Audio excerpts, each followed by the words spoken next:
Hello and welcome to another episode of Father and Joe. I am Joe Rocky here with Father Boniface Hicks. And Father, today's episode is going to be about vulnerability and opening ourselves up. And I had just completed a book that has really illuminated myself about how vulnerability has changed, and there's a distinct linear mark. It is the notion of putting ourselves out there to be judged by everybody, which effectively is what social media is, particularly damaging for those who are doing it with selfie-based images. That it's judge me as I'm doing something, I'm on vacation, I tried this new dress, whatever the case may be. It's incredibly damaging, especially if you were doing this during your puberty years.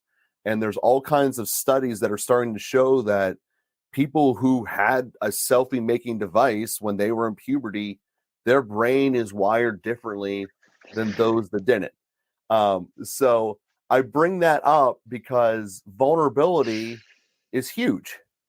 And putting yourself out there and being judged is what people think vulnerability is. And there's, sure, you're being judged, you're being vulnerable, but that's not the sense in which you try to articulate it and teach it.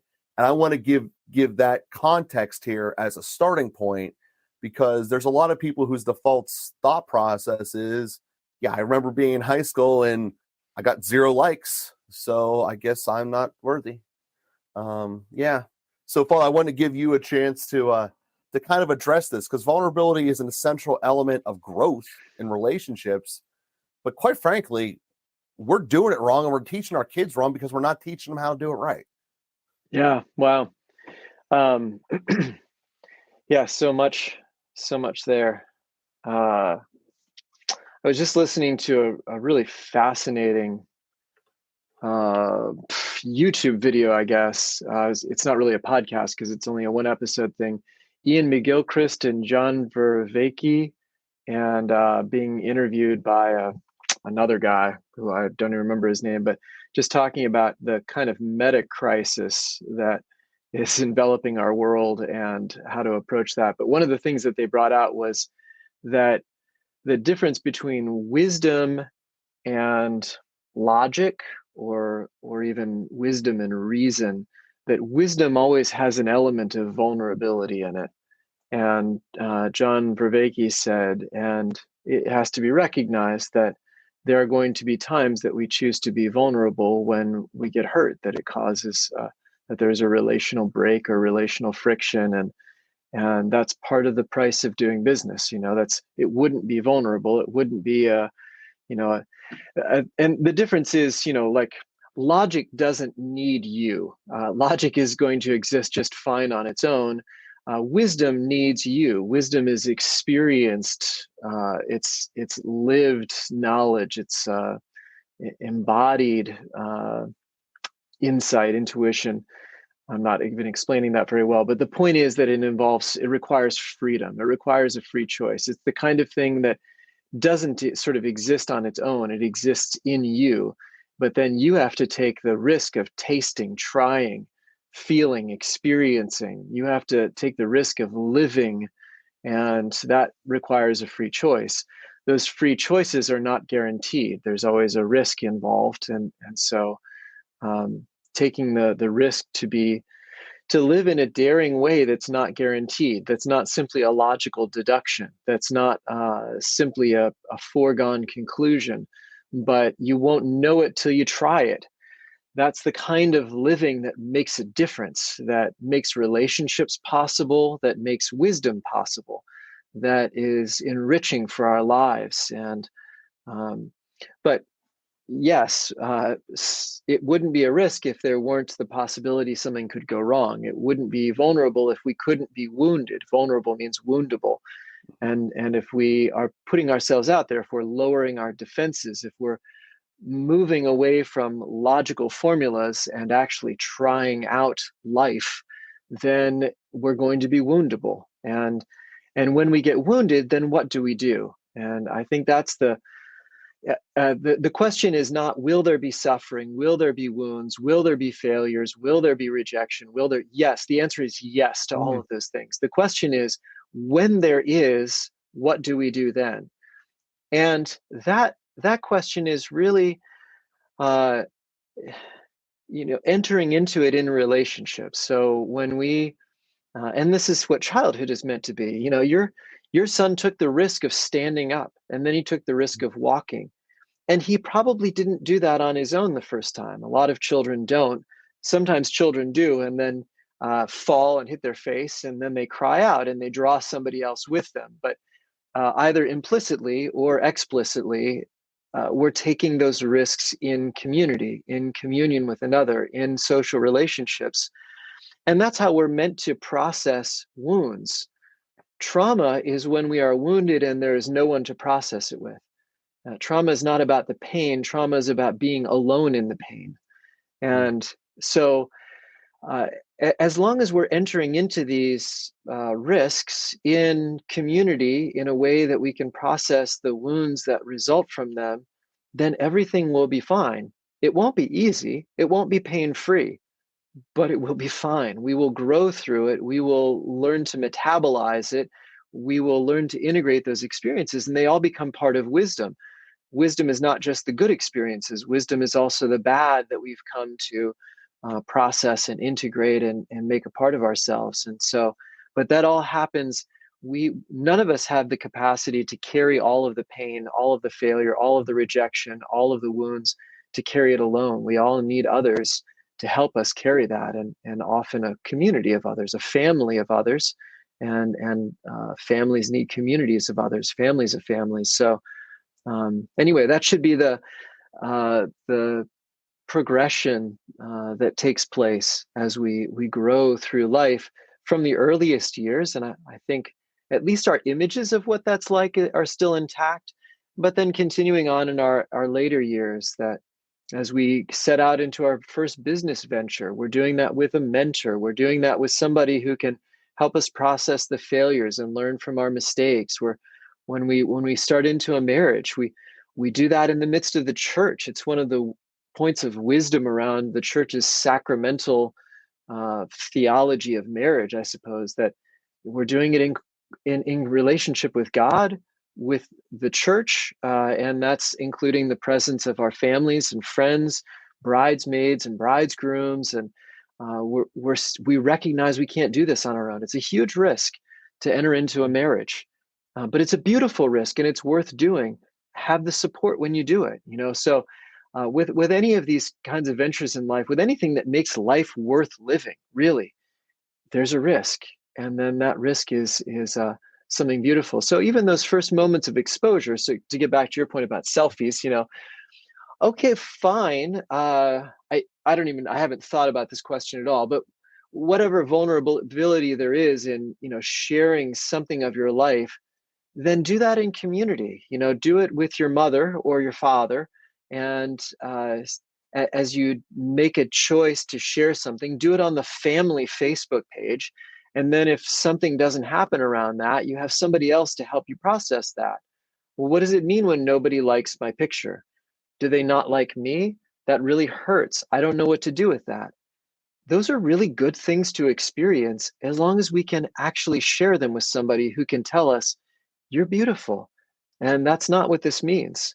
Um, there are lots of things going on there, but it really hurts when you don't get the attention that you're looking for. Yeah, that's part of how we live, but I'll give you the attention. Anyway, we can process all of those things if we're doing them in good relationships. Yeah, no, there's absolutely a ton to that. And just to hit upon one important part you said in there about pain and trauma, because I love how you put it, is trauma is pain that doesn't have someone to go through with. That's being pain by itself. And I just wanted to just spend a quick moment. The way that I view pain, and I know this isn't necessarily the medical definition of it, but to me, pain is your body telling you something is different. Normally it hurts, but you know what? You dislocated your ankle. you need to know about it, and this is how your body lets you know, and it lets you know very specifically where the pain's at. Like if you never had dislocated ankle and started thinking your ear was hurting, you know where it's messed up at. Like it's very good at telling you that. And we have these aches inside of us on the relationship side that obviously you don't see that you're diving into very much about needing the community. And where I think the challenge is, particularly with people in that age group of puberty, is that you don't have the establishment of who my community is. Because on the one hand, society naturally is trying to have you be able to depart, to be able to go stand on your own. So there's a natural pushing away from your parents. But there is also a need to be with other people and to be accepted. And we created this metric now that has a numeric value of how much you're liked, which I think is horrible. But that's what every single one of these images are. And this really, knowing the audience of our podcast here is mostly the parents rather than the kids in puberty. What I would like to do is, how do we address this problem? Because it feels more and more that just not giving your kid the iPhone or the equivalent thereof is not a socially acceptable answer anymore. So how do we deal with the reality that the kid has the phone, they're going to figure out how to get onto these various platforms. There's going to be 17 new ones created by the end of this year, where at the essence, they're getting judged. They're getting judged upon their own content, whether they're writing a story, but most commonly taking pictures of themselves.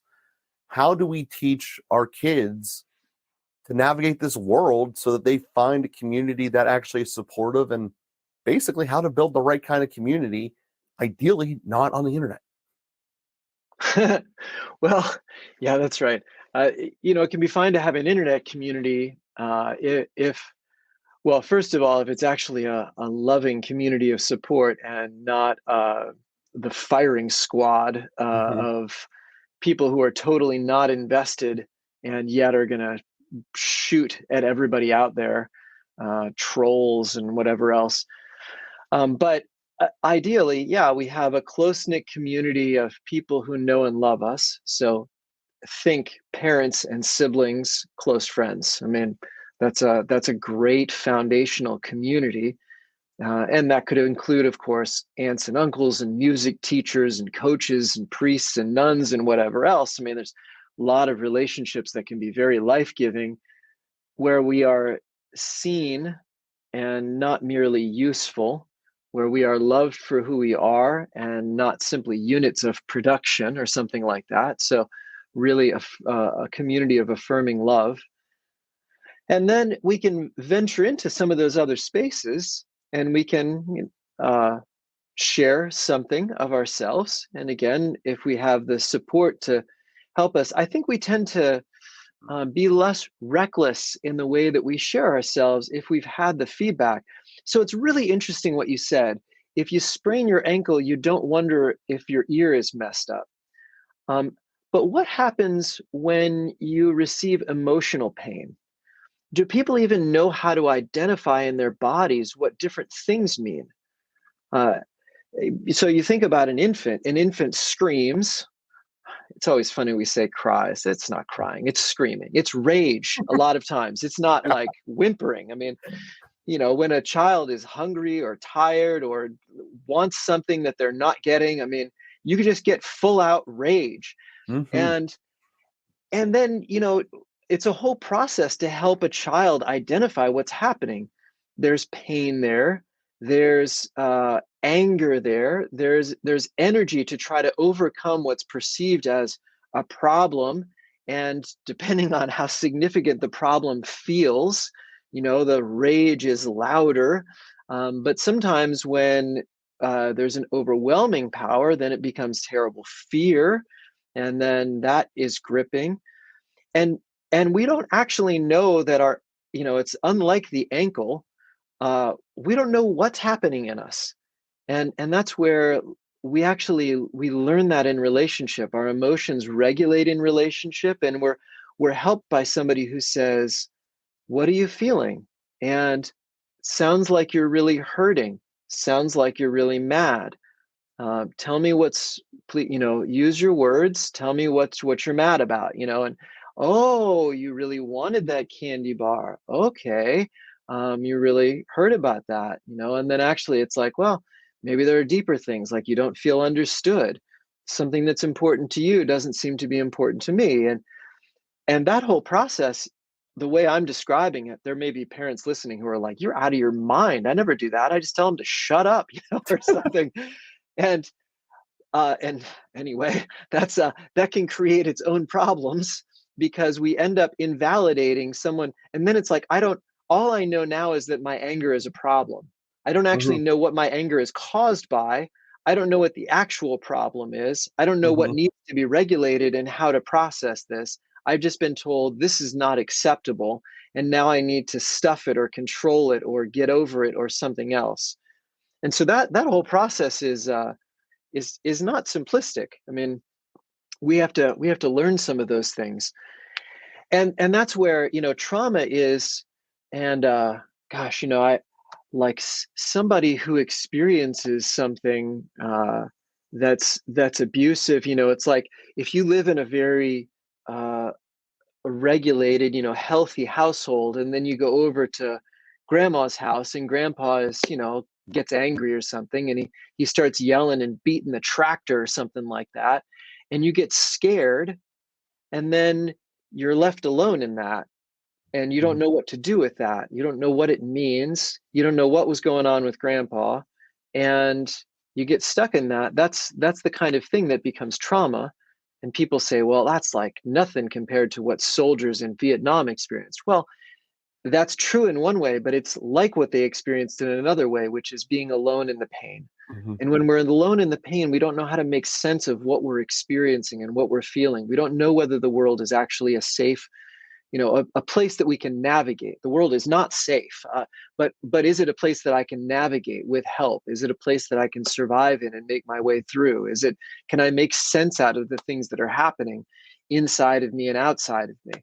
And we just can't do that simply alone. We need a community of support, people to echo back. We need depth, and so anyway, all of that is getting into lots of things. I'll It mention, is. there's a book called The Heart of Trauma. So we talked about The Body Keeps the Score a while Mhm. back, and you read that, and this book called The Heart of Trauma is sort of like The Body Keeps the Score 2.0. It Okay. does even more of the biological, and I think has an even more. It's not trying to do the history of trauma in the same way that The Body Keeps the Score was. It's really providing a more kind of holistic and integrated approach about how these things lodge themselves in our nervous system, for one thing, and what that looks like at a neurobiological, biochemical, neuro whatever Mhm. level, neurological level, and it's really fascinating. But anyway, all of that, that dimension of how much we can process when we're together and how limited that becomes when we're alone is a theme that goes throughout that book. That's amazing. There's so much about what you just talked about there. And one thing that I just want to throw this out as a question, because there's obviously nothing I can do about it. But if I look at the world, not saying that we're unique and we're little snowflakes and we're all breakable, because this has been around forever. We just talk about it more. But one thing that was a conscious effort, I don't know, my entire life, probably going back for since the 70s, is you look back at the era of the 70s, even the 80s, people knew the world wasn't safe. There was no impression or expectation of safety. And not to say that just think about a car. You know, there wasn't 17 different airbags, and there wasn't even a seatbelt. Your kid was sitting on a bench in the front seat, bouncing around in a truck. And I just look at this and go, every single area of life, we have given this impression of safety and safety and safety. But in these communities online, it's a bunch of how can I stand out by being negative? And as you said earlier, to people just trying to shoot everything down. And basically, I guess that's the thought I press upon you. might it actually be good to take away this false notion? Because as you said, the world is not safe from our children. I say this out loud with a 3-year-old. It's not like I'm going to go hand them a knife and say, go run around and have fun. But in areas of just saying, you know what, try climbing that tree. You might fall and get hurt. Does that make me a horrible person that then I'm like willing to put my son through it and borderline encouraging it? Or is that what should be done? And this is the kind of question that's going through me is, I'm going through it and talking about this conversation. And to a degree, it's right in line with vulnerability and trauma. If he does hurt his arm, I'll be there with him. I'll be able to tell him how to get better. So I don't know. These are all questions. Because on the one hand, I'm arguably creating pain. He's going to fall off that tree. But on the other hand, I'm going to teach him how to overcome it. So these are thought processes I have as both a parent and a dad here. I just shoot out into the world. Yeah. Well, I would say you're not creating pain. It's inviting a child to do things that could go wrong. But as you say, that's life. I mean, do we think that school is safe? Like the stupid phrase, sticks and stones may break my bones, but words will never hurt me. Like my foot. I mean, the most hurtful things are words, obviously. Mm-hmm. And so if we're allowing children to be in relationship with other human beings, we're putting them at risk. Mm-hmm. But exactly what you said, whether it's riding a bike and the danger of breaking an arm, or whether it's having a friendship and the danger of experiencing abandonment and rejection. These are parts of life. But the most important thing, there's a woman I know well, and to her children, she has said, there is nothing you should ever hide from me. And if somebody ever tells you to keep something from me, that's all the more reason you should tell me. Mm-hmm. And as one of her children then experienced something that was abusive and had the impulse to hide it, but had learned a lesson, I share everything with mom. And thank God, and is really able to process that in a wonderful way. And so, these are really good parenting strategies that stay in relationship, make everything possible. Don't shut down your children. Don't invalidate their pain. Don't dismiss them and neglect them. Love them, listen to them, be with them in their pain, help them to understand it, and they'll develop the resiliency that helps them to get through anything. That's beautiful. So we thank everyone for being with us this week. Please share this episode with those who will benefit from it. And if you haven't yet, please leave us a star and a written review on whatever platform you are listening to our podcast on. It makes a tremendous difference. Even when one person does it, it jumps in its popularity. It's how the algorithm works. We ask you explicitly, please help us by leaving a review or a comment. So thank you guys very much. We'll be with you again next week.